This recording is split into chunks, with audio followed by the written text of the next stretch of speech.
Welcome to the Robcast. This is a show about Oakville, the people that live, work, and do business here. We're excited to have our guest today. This is the Regional and Town Councillor of Ward 3 for Oakville. This is Janet Haslett-Theall. You're not going to want to miss this. It's the Robcast Podcast. He's with you for the next hour or 20 minutes. Who knows? Let's see how it goes. The Robcast is brought to you by Oakville's own Fisher Private Wealth Management of RBC Dominion Securities and Angus Fraser Private Banker with RBC Private Banking Oakville. Here he is. It's Rob Raham. Janet, thank you so much for being here today. Thanks for inviting me. Let's start with kind of how did you end up being in the position you are? So I know you had a long professional career. Tell me about that and what kind of got you into politics or move in that direction? Well, the short version is corporate life, human resources professional, moved into consulting because I had to balance family and my husband's practice. Mm-hmm. And when you go into consulting, you discover there's a little bit more time in your life that you could give to the community, which I'd always wanted to do. Right. So I got involved. I spent some time in school, volunteer efforts. I joined the Joshua Creek Residents Association, got mentored a little bit there and became the chair for 10 years. Right. Became passionate about a community center.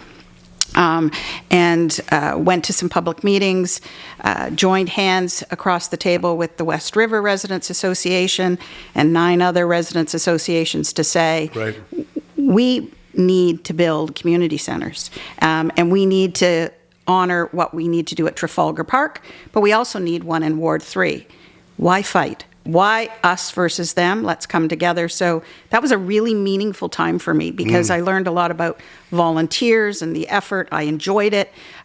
We got and won the day. Yeah. I mean, it's said that you're pretty much integral in that process happening. There's a lot of pride. Yeah. There are moments where you walk in there and you just tingle and you go, there but for the efforts of so many people who stood up and advocated. Like, there is something here for the future. So proud of that, learned a lot. I had been asked and encouraged to run. I held back because the community center was first and foremost important to me. Right. But when 2018 came along, I said, yeah, let's do this. It's one thing to be on the one side of the podium. It's a different advocacy. But when you are the elected official, you have a chance to try and help other people look at a different view. Yeah. And so I was fortunate enough to be elected. Obviously, it's a family decision when deciding to go into politics. Was that a conversation that you had? And what kind of ultimately said, I want to make this jump and run for this position? Well, it's funny you should say it's a family decision because first of all, my kids were all in. They were young adults. My daughter ended up being my campaign manager. Wow. And she was outstanding at it. She had to learn to tell her mother what to do and when to do it. How did mother take that? We had our moments. But she was fantastic. And my husband is very supportive. He knew almost 40 years ago that he was marrying somebody who had a perspective on the world. Yep. Wanted to give back when I could. Yep. So we were all in. Yeah. What are some of the challenges that, being where you were before, being advocating for the residents, and you still are, but there's obviously some roadblocks and you have to keep a distance there. Like, how do you kind of manage that now? That's a really good question. I guess what I do is I try to remember, I always think first as a resident. Sure. Even though this is coming up to the end of the 6th year, you have to keep in mind, why did you start doing this in the first place? So that's in the forefront of your mind. And then you have to know where the guardrails are. So there are fiduciary duties. I get told information and I am told I cannot share this with the public until it is released publicly. It's frustrating. Yep. There are moments where you just want to say, but I need to. But patience is important. Information will get disclosed. And you keep your eye on the objective of what is it we want to accomplish for the community. So you can have a sense of urgency, and sometimes you just have to say, slow down, think it through. We will accomplish what we need to accomplish without having to break fiduciary duty or rules. Right. Now, I can't pull it back to the exact time, but when did you first find out about the Midtown proposal? Because it went very under the radar for the rest of the town, it seems. When did you first kind of get, and how did it make you feel when you saw the initial kind of plan that they had proposed? So there's been 3 OPAs. Right. And so the very first time I ever was introduced to Midtown is when I was the president of JCRA. And there was, they were talking about Midtown. They were going to pass the section that talked about 20 stories and 12 stories and bonusing. And then when the OPA came along, there was an introduction. The town staff pull you into a meeting, and Yep. Councillor Giddings and I go through it. And I had about 8 pages of questions. And that began a long journey. Yeah. So I'd say that was about 2.5 years ago. They didn't actually table one of them. They held it back. Then they came out, I think if we fast forward to May of 2023, we would have had a signal of, a preview of what was coming. And it was not acceptable. Yeah. There are people that rumble that wherever we are now, we're going to get into the new information that's been released, but wherever we are now is a lot mainly to do with you. You kind of spearheaded, I don't want to put words in your mouth, but the pushback or the questions that you needed to have answers, that the residents associations, that the residents wanted to have answered, that you were integral in that position. Well, then I'm grateful for them for coming along on the journey. But I would also say we are only where we are today because, as is I think a character of Oakville, residents speak up and will raise their voices Yep. together when something just is not appropriate. Right. And I have council colleagues who came along on this journey. We're incredibly and continue to be incredibly supportive of just the simple phrase, let's get it right. Let's get it right. Let's make sure that the future, our legacy, is not something that, our grandchildren or great-grandchildren say, what were they thinking? Yeah. So, I'm happy to take a leadership role. You can only do this if people come along with you on the journey. And today, more than ever, look at what We Love Oakville is doing. Yeah. It's fantastic. That it is their voice that we give voice to at the council table. And that's good democracy. Our job is to allow people to speak and be heard. And my greatest joy has been some of the great solutions that have come forward. People who don't just say, no, stop that. We don't want that. Yeah, and to be really clear, people always understand, look, we got to grow. Yep. It's the magnitude of the growth and the contextual nature of Midtown. It's unique. 43 hectares is all that's developable. Most of council didn't realize that it was only 43 hectares until we really got into the meat of it. Yeah. So it's a smaller area. It's a very small, compact area. It is. And, I had one developer say to me, I'm not quite sure how you're going to get from one place to the other, but didn't want to really go on record. Yeah, sure. We'll pull it back to just this past Friday. Obviously, the town has now released their official plan of the amendment to Midtown. Yes. Tell me about what has now come out in that document. Or the changes that they've made, that they've addressed. So I think they've listened. I think they're trying to find a way to follow the theme of the current official plan and get us community services and benefits we need. So when you think about it, the original official plan talked about 20 stories, 12 stories with bonusing. This new OPA says 20 stories, 12 stories. In general, there's some that are slightly different in each of the schedules. And to get more than that, you have to participate in the community permit planning system. Now, that's a long story, but that is a bylaw that needs to be in place that gives clarity to a developer Right. and to the community that if you wanted to go higher, then there's a structure around that of what benefit will it give to Midtown. Yeah. And that's important because that was always part of the original, I'll call it deal. You don't get more without supporting building a great livable community. Right. So does that mean, you mean the developers will have to add funds for parklands and transit and things like that, and just basically get charged if they want to go up above it? But it's also, is it not just to set the precedent? The bar is here, and you're not just allowed to go. Yes. Yes. It is. It's really establishing. This is a partnership, Yeah. and if you want to go higher, then it's parkland. Just to clarify, is a given. It is part of. There's a dedication, parkland dedication. We have a parkland bylaw. We have to follow the province's mandate on that. Right. We can't get more for of parkland through what they call this community permit planning, but we could get library support, community center support. You can get, daycares, other elements. The list is yet to be fully vetted. Yeah. That is one of the gaps at this point that the public has. Like, what would we get if you agreed, and how do you agree? That's all got to be worked out. But the good news is that there is a framework here that thinks about the community. Some of the frustrations for me personally, and I'm sure for the residential associations, that, and everyone who's been kind of questioning and asking, the town hall meetings got more intense, and I can't remember how many people spoke that one day, but it was a lot. And then now you're not allowed to cheer anymore, and now we're not allowed to have anybody in the building. And then all of a sudden, we say thank you, but no thank you. Now we're going to TOC. Like, it's how do you kind of what would you say to the residential associations to get back up, and like you still have a chance when it seems like that time it's not in our hands anymore? So if it's the TOC, so you're right. At this point, the public doesn't know the detail. We're waiting on it. We're waiting on it. They will have a chance at a public consultation if the province releases the application that they are working on.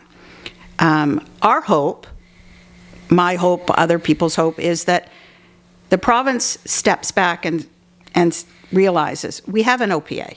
We're making progress. Yep. We have worked hard. There's no need to duplicate all the hard work we've done.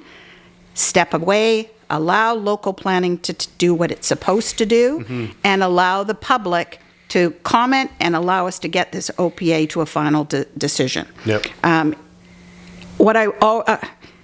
talk to residents' associations pretty much most days of the week, and what I say to them all the time is there is an opportunity and will be an opportunity.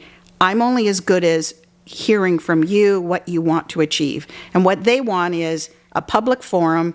They don't want this to be done, the TOC to be done in secrecy. Yep.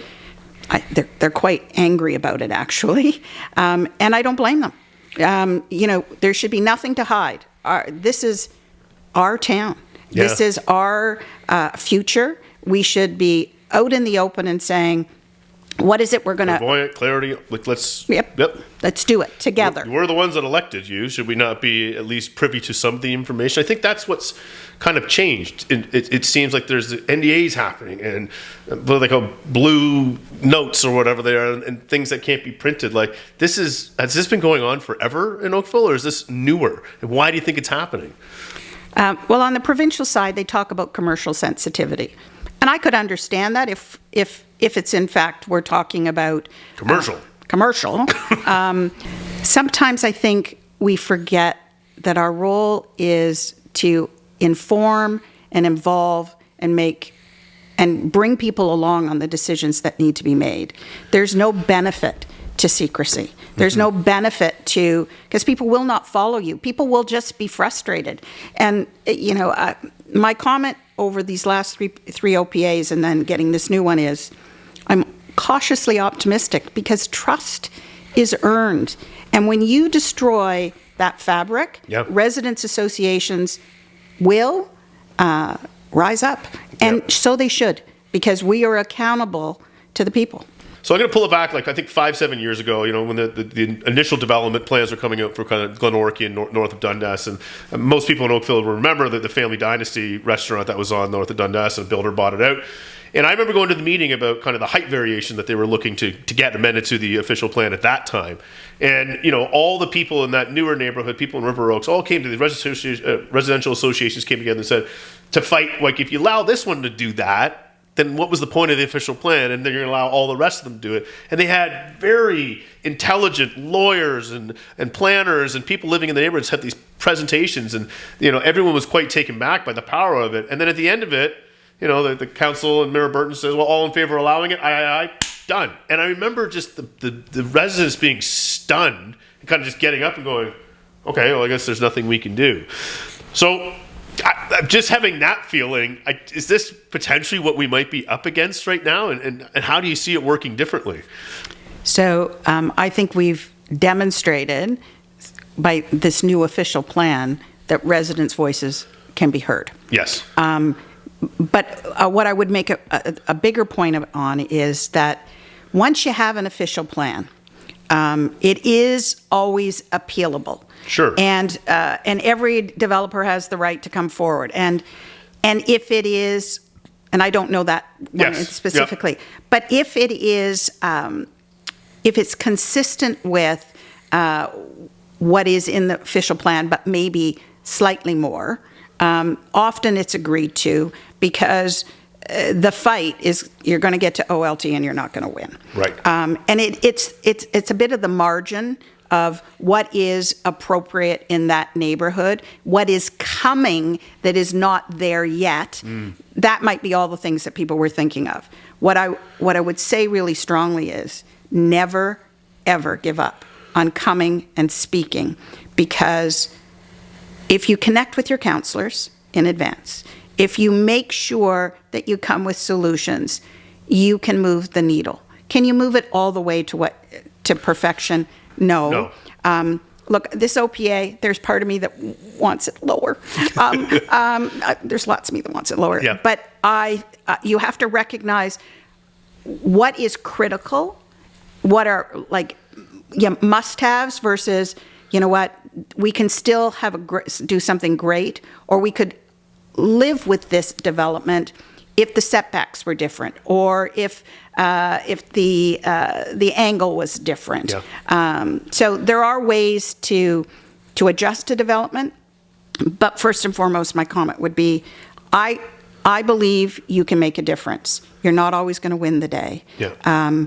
But don't give up, because I could have given up, and so could have 11 Sure. residents associations on a community center. Yeah. We just kept coming. Yeah. We came every time. We just kept coming. 5,000 homes in Glen Abbey right now. We could have, Right. And gas plants by the Ford plant, things like that, right? I think about, North Oakville is not all that I think people aspired it to be. Let's be honest with one another. It's supposed to be a transit-oriented community in the north. Right. Where the space is? Yeah. Oh. Sorry. Exactly. But they live with the struggle that, wait a minute, what you gave permissions for the developers to do is not necessarily making it transit friendly, No, it's the same or family friendly neighborhoods, right? And so we haven't given them the transit piece that they really want as much as they would need to change their habits. Yeah. So we have to be careful, because part of this Midtown fight is you can be aspirational about what you believe will be the future, but you've got to build enough flexibility, and you've got to make sure your permissions don't create an unlivable neighborhood. Right. I think one of the things that just, for me, that kind of resonated just with the idea of it, and go, you want to put it where? Why do you want to put it there? That's already the most congested area in all of Oakville. And speaking with some other leaders, they say, well, Oakville train station or GO station is the second busiest in all of Ontario, second to Union. You go, then why are we putting that many more people there? And so I don't understand. I mean, I understand historically that it was identified as a transit-oriented community back in the day. I don't know what the growth has changed since then, but we've had other guests on saying, well, we can't do any of this until the transit's changed. You can't just go in there and build what they're doing. Like, are these some of the challenges that you face, that you're facing right now? And I don't understand why it's there. So we do have to build around growth nodes and a transit nodes, yes. station. And growth nodes is in the provincial rules. Right. And it's even in our official plan. what we have to be conscious of is we do want people to be able to easily get on the train and go to work east-west. There's an investment in infrastructure on the go. It's the magnitude of the growth that is the real question mark. It's one thing to tell somebody you're going to put 29,000 people, the latest number they're predicting by 2051. It's one thing to say that. And, okay, we're going to have to build around it, and people will walk to the station, those folks. Yeah, okay, that might make sense. But when you talk about 3 times that, now you're talking about, okay, so do I, A, want to live there? Probably not. B, is it really enhancing the transit? Because you better be able to have more platforms for those GO trains. And by the way, do I have to cross the road, busy Trafalgar, to get to the platform? So there's a lot of, yes, we need to grow. We have to grow there because we want people to have a walkable community close to a GO station. But the magnitude of it? I drove up and down Trafalgar already twice today. My kids are down school there, and I work downtown Oakville. And right now they're doing, I don't know what they're doing, but under the bridge, it looks like they're just running a wire, and one lane is closed for a couple hours in the afternoon. Chaos. How are we going to rebuild? And if anyone remembers the Trafalgar Bridge 2-year one lane wide, or just one lane widening, or just adjusting. And why did that take so long? Well, and why didn't it, when they did it, actually put a cycling lane on either side to enable people to go north-south? If we're all about mobility, I mean, that wasn't so long ago. I think Jonathan, sorry to interrupt, but Jonathan Spross is an avid biker. I may or may not know him, but he was like, that's the most dangerous place in Oakville because you got 2 on and off ramps, people flying around the corners. There's no like kind of idea that people may be walking or biking there. And it's the only way to get over other than going under the 60-mile creek, right? I know that the story is that the town did speak to the minister and try to persuade the minister at the time. You know, we should be doing these bike lanes, and they got a no. I wasn't privy to those discussions. I wasn't on council, but I scratched my head as well. Listen, you want mobility? Then we should have put bike lanes on either side. At least people could safely go northbound with that. And then to see, like, let's put them on spears in the industrial zone where no one lives, and let's widen and take back all the front properties. I mean, you want to talk about a harder way of doing it than just, I don't know, in my opinion. But it also speaks to part of our job as municipal council is to advocate really strongly what are the needs of the community. And we've often done that. Not so much on Midtown maybe, but we've often done that and got people to listen.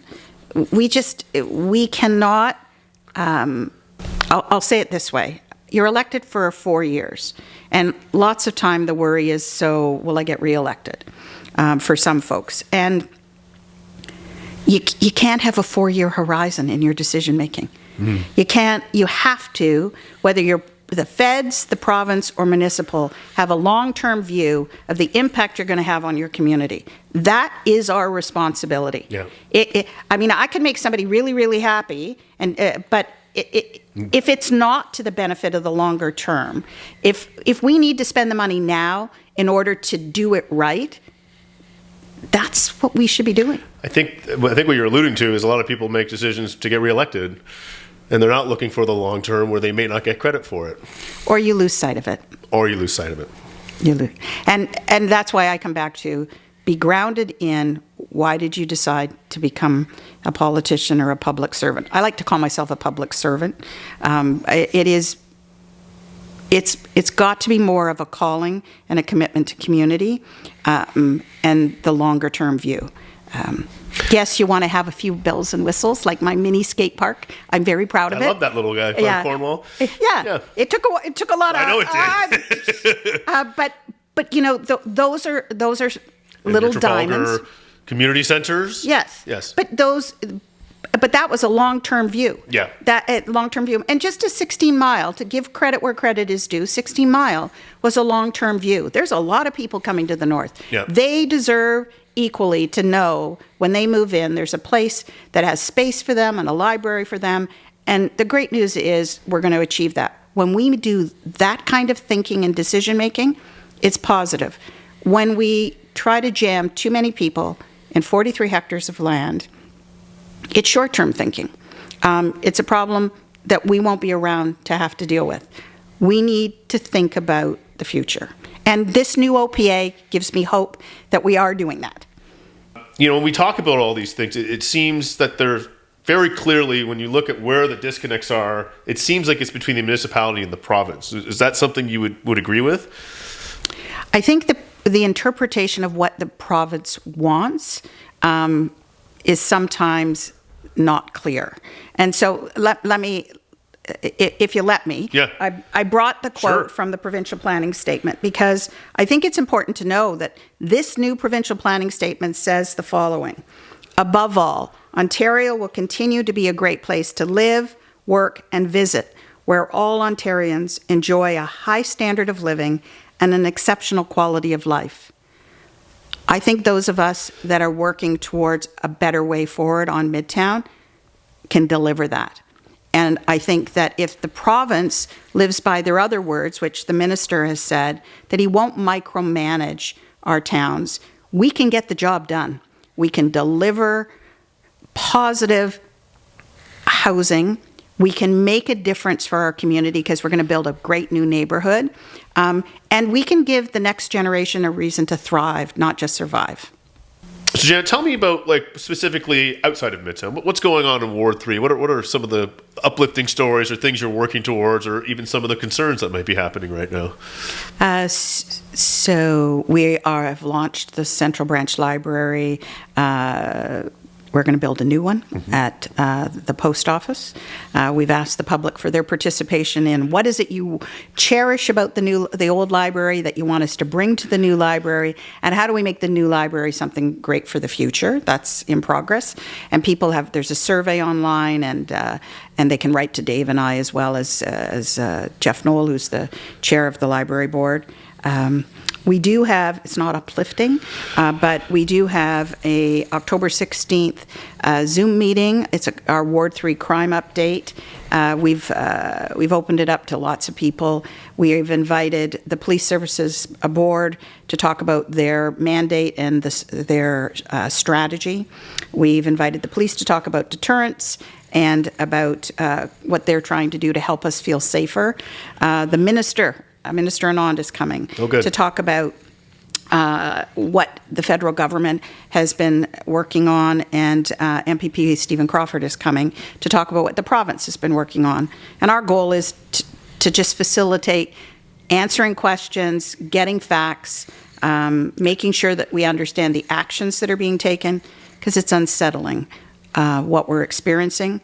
We still live in a safe place relative to others, but it doesn't feel safe some days when you hear something happen to your neighbor. And so it's trying to be an information platform and an action-oriented platform for those folks. Yeah. Let me ask you this one. If you were to look back now and say what you're most proud of, I'm pretty sure I know where you're going to go with, but in your work in politics or representing the residential associations, what could you look back and say, I'm proud of that?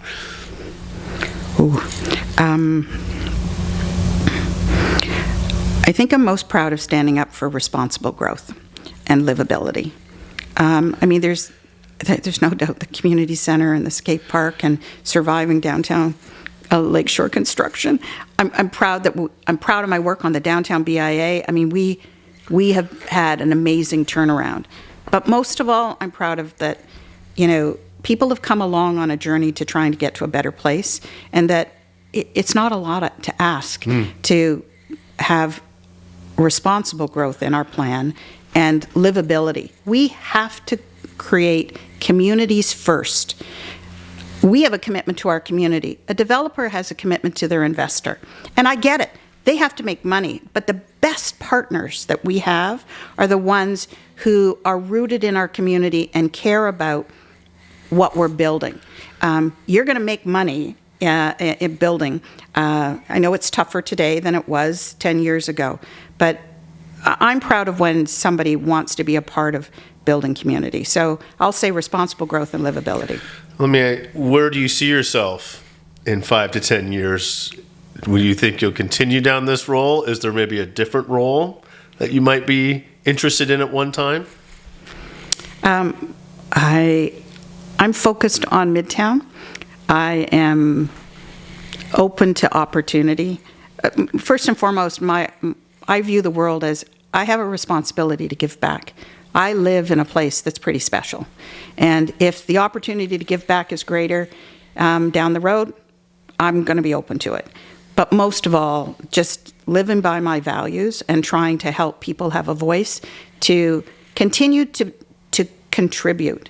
Because it makes you feel good when you contribute. People will get an immense satisfaction from this opportunity to participate in our politics and our community events. And I just want to encourage us to make good decisions. Well, this brings us to the part of the show. It's called the Robcast Rapid Ask, and I'm not sure if you're prepared for this or not. Okay. But we're going to jump right into it. For lack of a better way, you're on death row, but we won't get into that. And it's your last meal. You're by yourself. Is there something on the plate specifically that you would want as your last meal? Am I supposed to say a favorite restaurant in downtown? No, you're just saying it could be your grandma's chicken pot, whatever. What would be your favorite meal? Chicken Washington, because my mother taught me how to make it. Chicken Washington? Yes. My mother taught me how to make it. It's delicious, and it brings back good memories. Soul food. It is soul food. It's got a bit of a fat content in it. Soul food.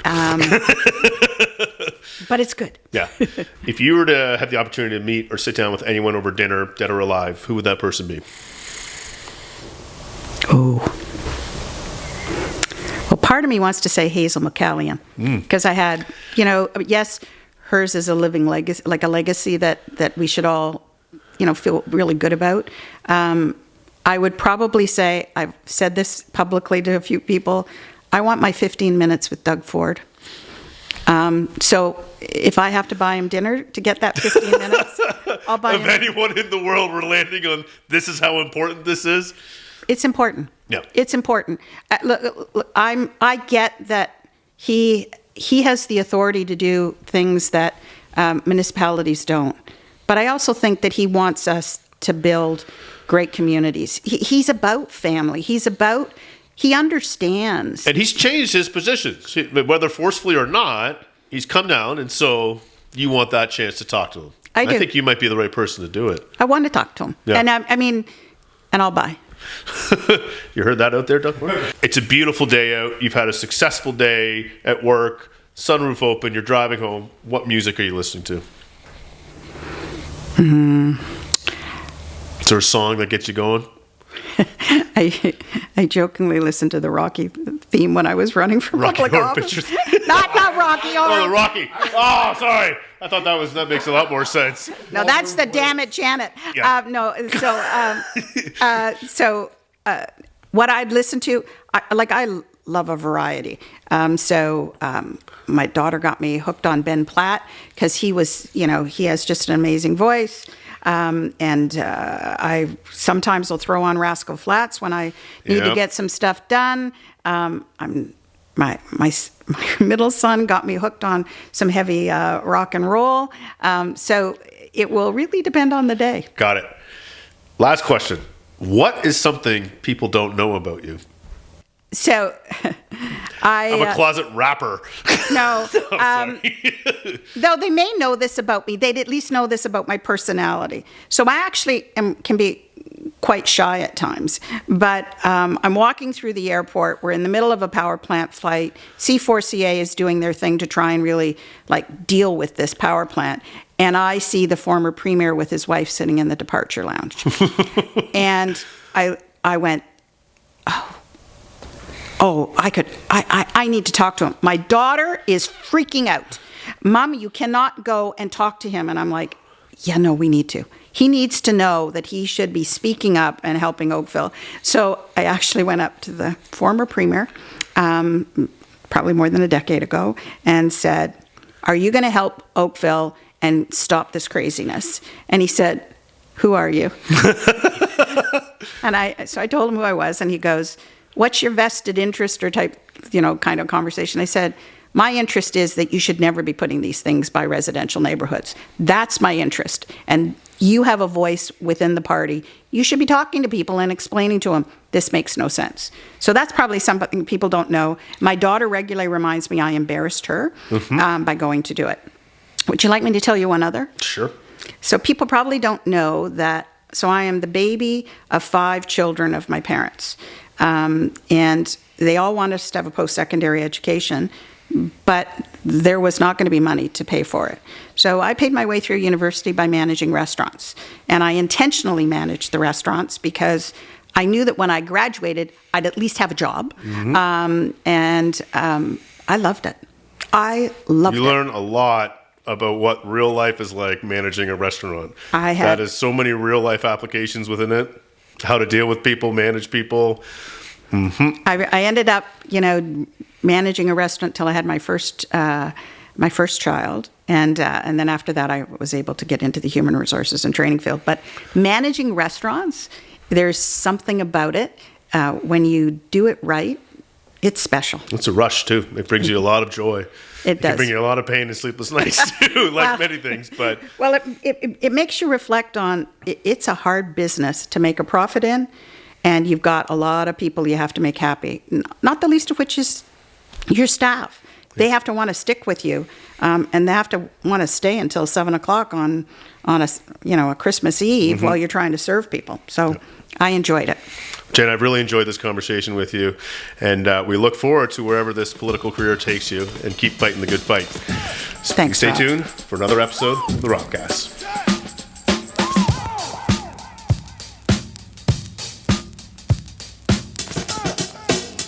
The Robcast is brought to you by Oakville's own Fisher Private Wealth Management of RBC Dominion Securities and Fraser Associates of RBC Private Banking.